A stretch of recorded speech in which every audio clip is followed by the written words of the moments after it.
обманул смерть и построил гробницу, подобной которой человечество никогда не видело. Более 2000 лет гробница первого китайского императора оставалась закрытой, нетронутой временем и страхом, погребенная под массивной земляной насыпью рядом с терракотовой армией. Они построили механические ловушки, реки ртути, подземное царство. Ходят слухи, что эта древняя пещера хранит столь смертоносные секреты, что ученые боятся ее открывать. Итак, почему в 2025 году эксперты все еще отказываются ее открывать? Чего они так боятся? Вот почему ученые боятся вскрывать гробницу первого императора Китая, и правда может оказаться более опасной, чем кто-либо мог себе представить. Император, который хотел жить вечно, более 2000 лет назад Китай не был единой страной. Она состояла из нескольких могущественных королевств, которые часто сражались друг с другом за земли и контроль. Этот длительный период конфликтов был известен как период воюющих царств. У каждого государства были свои законы, монеты и традиции, мир был редкостью, и правители постоянно искали способы победить своих соседей и расширить свою территорию. В 259 году до нашей эры в западном государстве Цинь родился молодой принц по имени Ин Чжэн.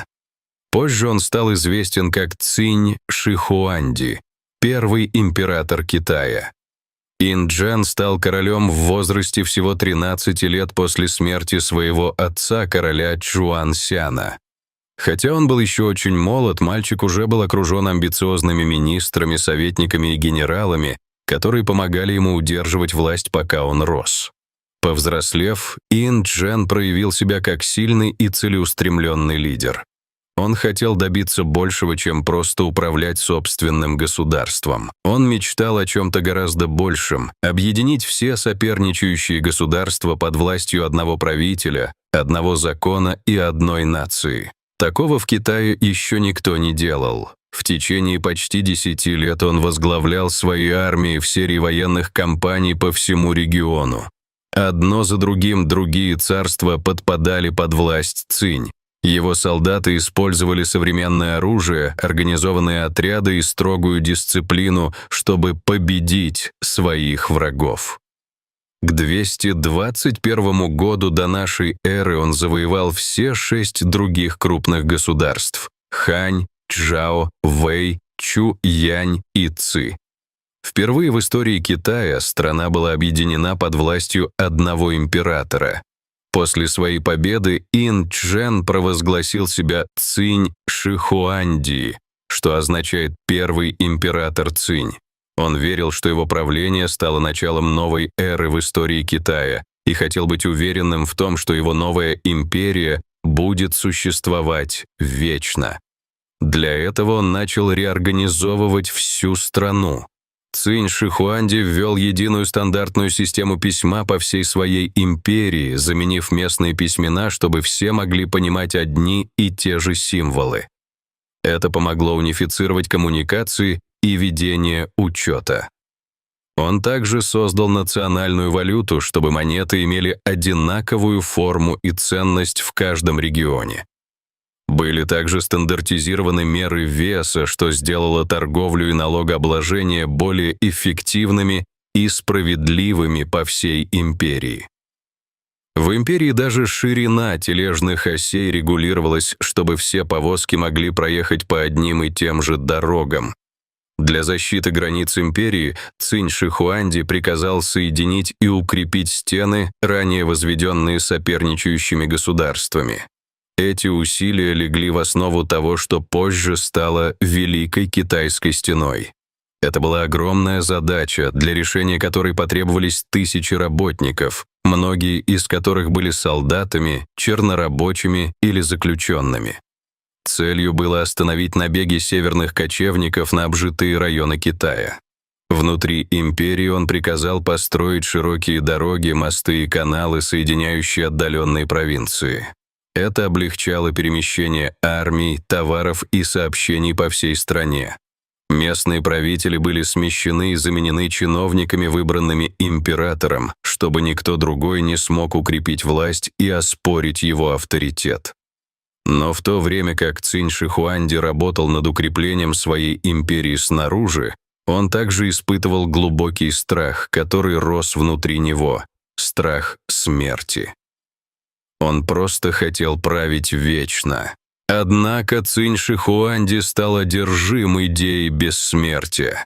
Он отправил группу ученых, врачей и алхимиков по всей стране искать способы сохранить ему жизнь навсегда. Некоторым было приказано отправиться на далекие острова в поисках волшебных трав или эликсиров. Другие работали в секретных лабораториях, пытаясь создать зелья, которые остановили бы старение. Одним из веществ, которые он часто употреблял, была ртуть. Мы знаем, что ртуть очень токсична и может привести к серьезным заболеваниям и смерти. Но в те времена император доверял советам тех, кто его окружал, и пил ее в надежде жить вечно. Потребность Цинь Шихуанди контролировать все вокруг себя — законы, дороги, письменность, людей — распространялась и на то, чего он не мог по-настоящему победить — на саму смерть.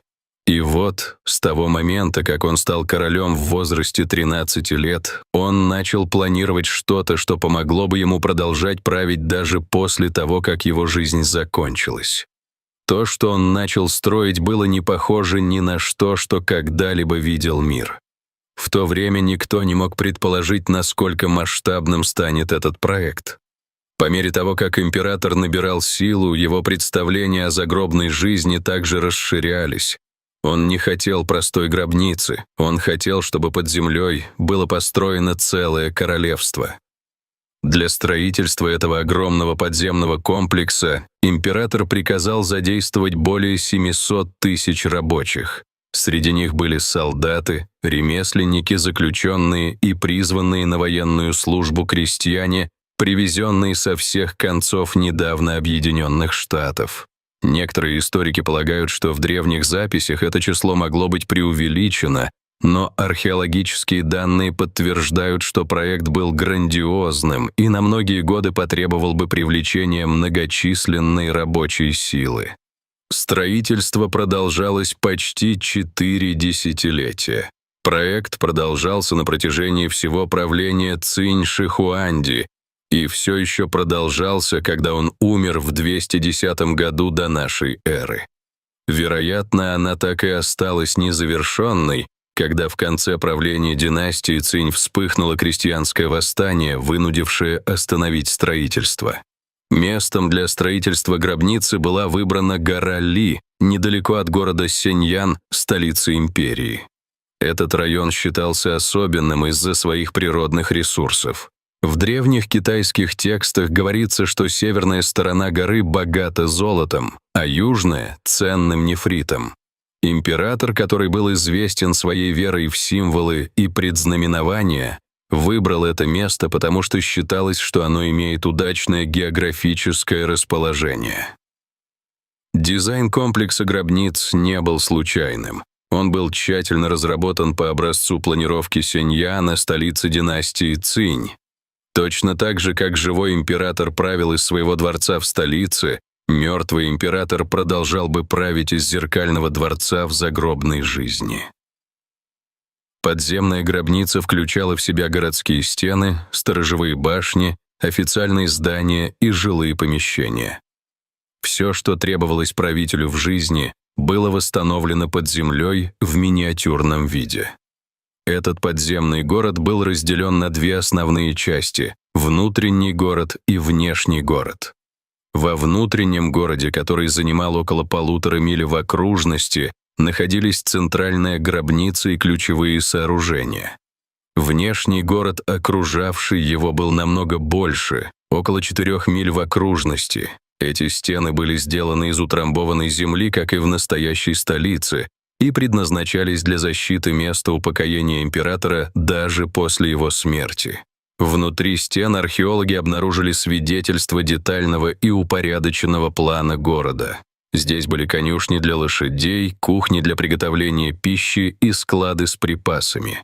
Другие части комплекса включали внутренние дворы, сады, церемониальные залы и административные здания. Даже императорский парк с бронзовыми птицами, похожими на живые существа, и музыкантами был создан для того, чтобы потешить дух императора. В одной из частей комплекса археологи нашли бронзовые колесницы и лошадей в натуральную величину, аккуратно расставленные, как будто они были готовы к королевскому параду. Эти колесницы были изготовлены с невероятным мастерством, с использованием тысяч отдельных деталей.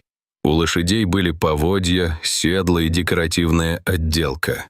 Некоторые из них были даже снабжены бронзовыми зонтиками, защищавшими императора от солнца. Хотя, конечно, в мире внизу не было солнечного света. Строители также создали сложные дренажные системы под гробницей, чтобы предотвратить затопление. Судя по имеющимся данным, во время строительства рабочие, возможно, выкопали достаточно глубоко, чтобы добраться до грунтовых вод. Современные исследования с использованием радара и анализа почвы подтвердили, что уровень грунтовых вод в этом районе находится примерно на 98 футах ниже поверхности. Наличие дренажных каналов, подземных дамб и герметичных стен свидетельствует о том, что строители тщательно продумали долгосрочную защиту сооружения. Что делает этот комплекс еще более удивительным, так это его размеры. Площадь всего комплекса, известного сегодня как мавзолей первого императора династии Цинь, составляет почти 38 квадратных миль. Это больше, чем площадь многих современных городов. Большая часть городов остается погребенной, и раскопаны только отдельные их части.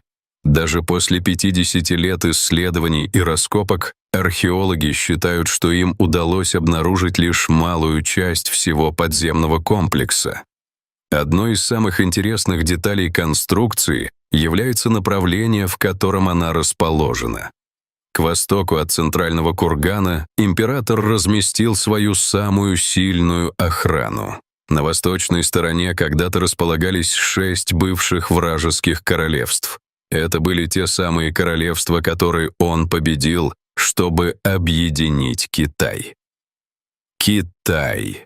Похоже, что даже после смерти Цинь Шихуанди хотел обезопасить себя от возможной мести. Хотя при жизни он правил как император, он явно опасался беспорядков и опасности, которые могли исходить от тех самых людей, которых он завоевал.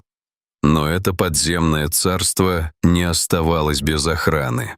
Выстроившись в боевом порядке, на краю комплекса было размещено нечто необычное — армия из глины. Почти 2000 лет великий комплекс гробниц Цинь Шихуанди был скрыт под слоями земли и тишины. Местные жители давно слышали странные истории о зарытых сокровищах и таинственных холмах, но никто так и не смог по-настоящему раскрыть, что же там находится. Все изменилось весной 1974 года, когда группа фермеров, копавших колодец в поле недалеко от города Сиань, сделала удивительное открытие. Во время раскопок один из фермеров наткнулся на что-то твердое под землей. Это был кусок глины с резьбой. По мере того, как они копали, стали появляться новые фрагменты — голова, туловище и наконечник бронзового оружия. Они понятия не имели, что только что обнаружили одну из величайших археологических находок в истории человечества. Местные власти были предупреждены, и вскоре прибыла команда археологов. Как они начали свою работу, они обнаружили более и более штук, пока не выяснилось, что это был необычный могильник. Лежа под землей в тщательно организовать боевые порядки были тысячи натуральную величину глиняных солдат. Сегодня мы знаем, что это открытие как терракотовая армия. На данный момент в основных ямах найдено более 8000 отдельных воинов, и многие из них до сих пор остаются погребенными. Что делает эту армию еще более впечатляющей, так это то, что нет двух абсолютно одинаковых воинов. У каждой фигуры уникальные черты лица, прически, одежда и выражение лица. У некоторых есть усы, некоторые чисто выбриты, некоторые выглядят суровыми и сосредоточенными, в то время как другие кажутся спокойными или даже слегка удивленными. Ученые полагают, что эти фигуры, возможно, были созданы по образцу реальных людей, возможно, солдат, которые служили в армии императора при его жизни. Но здесь были похоронены не только солдаты. По мере изучения новых ям археологи находили колесницы с терракотовыми лошадьми, выстроившиеся в ряд, словно готовые к атаке. Они также обнаружили фигуры генералов, лучников, пехотинцев и кавалеристов. Некоторые из них стояли на коленях с арбалетами в руках, в то время как другие стояли во весь рост, держа длинные копья.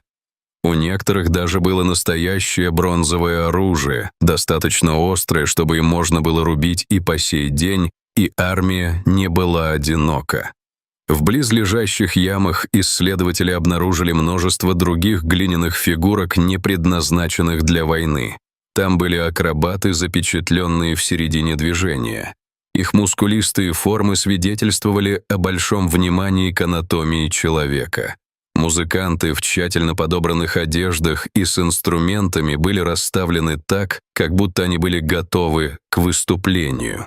Чиновники и администраторы, одетые в придворные одежды, спокойно стояли со свитками в руках. Там были конюхи, грумы и даже глиняные утки и лебеди возле того, что похоже на подземный садовый пруд. Эти фигурки были не просто украшением, они отражали насыщенную жизнь императорского двора и символизировали услуги и удовольствия, которые он ожидал получить в загробной жизни. Когда они были впервые изготовлены, все эти фигурки были раскрашены в яркие цвета. Для придания им реалистичного вида использовались специальные минералы и пигменты. Кожа была окрашена в розовый цвет, доспехи в красный или черный, а одеяния в оттенки синего, зеленого и белого. Но как только фигурки оказывались на воздухе, окрашенные поверхности начинали трескаться и отслаиваться. Через несколько минут краски начинали тускнеть. Через несколько часов они часто полностью исчезали. Вот почему большинство воинов, которых мы видим сегодня, имеют естественный глинисто-серый цвет, на котором сохранились лишь небольшие следы краски. Повреждения стали важным уроком для археологов. В первые дни раскопок они не до конца понимали, насколько хрупкими были эти материалы. В результате многие оригинальные детали были безвозвратно утрачены из-за слишком быстрого удаления грунта или недостаточной защиты краски. Это одна из причин, по которой даже спустя десятилетия многие части объекта остаются нетронутыми. Сегодня команды работают медленно, используя новые технологии, чтобы лучше сохранить то, что они находят. На данный момент рядом с гробницей императора были обнаружены 4 крупные ямы. Яма 1 самая большая, в ней находится основная армия. Яма 2 содержит кавалерийские подразделения, колесницы и лучников. Яма 3, по-видимому, является командным центром с высокопоставленными офицерами. Годы. Яма 4 оказалась пустой, возможно, ее оставили незаконченной, когда строительство прекратилось после смерти императора, но это лишь некоторые из известных ям. В общей сложности весь некрополь, или город мертвых, занимает площадь около 38 квадратных миль. Археологи обнаружили сотни других ям, разбросанных по всему комплексу. В некоторых из них содержатся животные, в других — артисты, а некоторые до сих пор вообще не исследованы. А еще здесь находится центр всего этого — гробница императора. Считается, что именно здесь похоронен сам Цинь Ши Хуанди. Гробница находится под массивным земляным валом, по форме напоминающим невысокую пирамиду. Согласно древним текстам, в этой центральной камере находится модель мира. Реки, сделанные из текучей ртути, стены из бронзы и потолок, расписанный звездами и созвездиями. Говорят, что в ней хранятся сокровища, редкие материалы и запечатанный гроб императора, но его никто не открывал. Главная гробница остается нетронутой. Ни один ученый, археолог или чиновник никогда не заходил внутрь. Он скрыт под землей, как и прежде, с того дня, как был запечатан более 2000 лет назад. Но почему? Гробница, которую никто не осмеливается открыть. Итак, вот почему ученые так боятся вскрывать гробницу первого императора Китая. Чтобы понять этот страх, мы должны вернуться более чем на 2000 лет назад к трудам известного китайского историка по имени Сыма Цянь. Сыма Цянь жил примерно через столетие после смерти Цинь Шихуанди. В своем самом известном труде «Записи великого историка» он описал гробницу императора в ярких деталях. По его словам, гробница была не просто погребальной камерой, это была модель самой империи. Внутри мастера построили полноводные реки и огромные моря, но не из воды, а из жидкой ртути. Эти реки должны были представлять самые известные водные пути Китая, такие как Янцзы и Хуанхэ. Они были спроектированы так, чтобы протекать через гробницу с использованием механических систем, имитирующих реальное движение воды. Сыма Цянь также писал, что в гробнице были дворцы и башни, наполненные редкими сокровищами, а также изображениями гор и звезд. По его описанию, потолок гробницы был расписан ночным небом, а пол имел форму китайского пейзажа. Эти элементы были не просто декоративными, они были частью плана Цинь Шихуанди по управлению миром после смерти, как он это делал при жизни. Но что действительно привлекло внимание современных ученых, так это предупреждение, содержащееся в тексте Сыма Цяня. Он утверждал, что гробница была защищена смертельными ловушками. Арбалеты, писал он, были приспособлены для автоматического выстрела в любого, кто попытается проникнуть внутрь. Оружие было спрятано за стенами или потолками, и оно сработало бы, если бы незваный гость прошел внутрь. Эти ловушки были рассчитаны на мгновенное уничтожение. Они были последней линией обороны, призванной навсегда защитить тело императора и его сокровища. Сначала многие историки думали, что эти истории были преувеличением. В конце концов, Сыма Цянь никогда сам не видел гробницу. Он передавал то, что другие рассказывали ему много лет спустя после смерти императора. Поэтому долгое время люди считали, что рассказы о реках ртути и смертельных минах-ловушках были всего лишь частью легенды. Впечатляет, но не соответствует действительности. Затем ученые начали обследовать территорию вокруг кургана. В начале 2000-х годов команды, работавшие рядом с могилой, заметили нечто странное. Когда они проверили почву на химический состав, они обнаружили чрезвычайно высокое содержание ртути, намного больше, чем обычно встречается в природе. Одно из измерений показало, что содержание ртути превысило 1400 частей на миллиард, что намного превышает безопасный уровень. Десятки других тестов, проведенных в окрестностях кургана, показали, что распределение ртути соответствует описанию Сыма Цяня. Идея о том, что ртуть могла течь по подземным каналам, внезапно перестала казаться такой уж невероятной. Это открытие потрясло многих людей. Могли ли древние истории быть правдой? Теперь эксперты полагают, что внутри запечатанной гробницы все еще могут находиться пары ртути. Ртуть — опасное вещество. Даже небольшое количество паров ртути при вдыхании может вызвать серьезные проблемы со здоровьем. Если гробницу вскрыть без специального оборудования и мер предосторожности, это может быть чрезвычайно опасно для всех, кто находится поблизости. Это одна из главных причин, по которой ученые решили не заходить внутрь. И есть еще один страх — ловушки.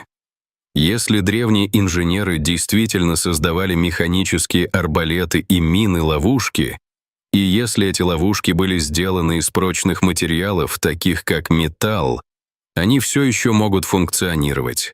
Некоторые виды пружинного оружия могут оставаться заряженными столетиями, если их не трогать.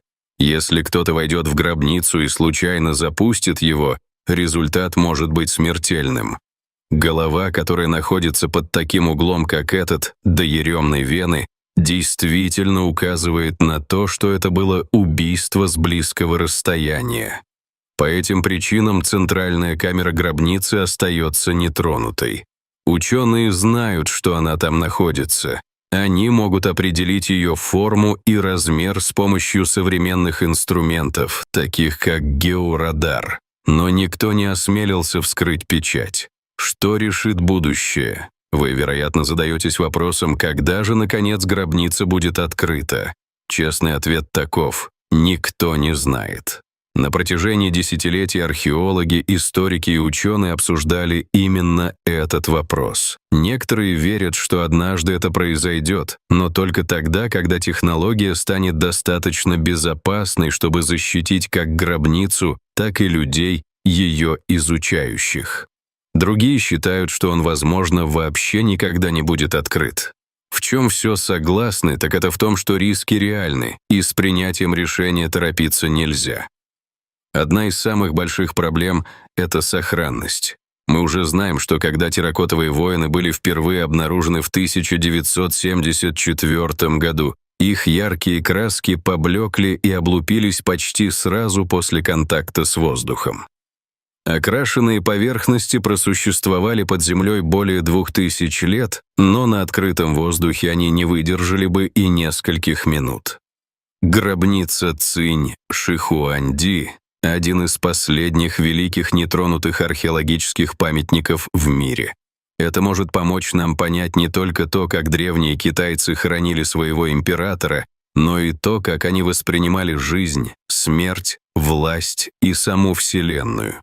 Это могло бы рассказать нам о технологиях того времени, верованиях людей и амбициях правителя, который пытался изменить вечность. Итак, остается открытым вопрос, следует ли нам открыть это сейчас или позволить Цинь-Шихуанди сохранить свои секреты. Что вы думаете? Дайте нам знать в комментариях и подпишитесь на наш канал, чтобы узнать больше.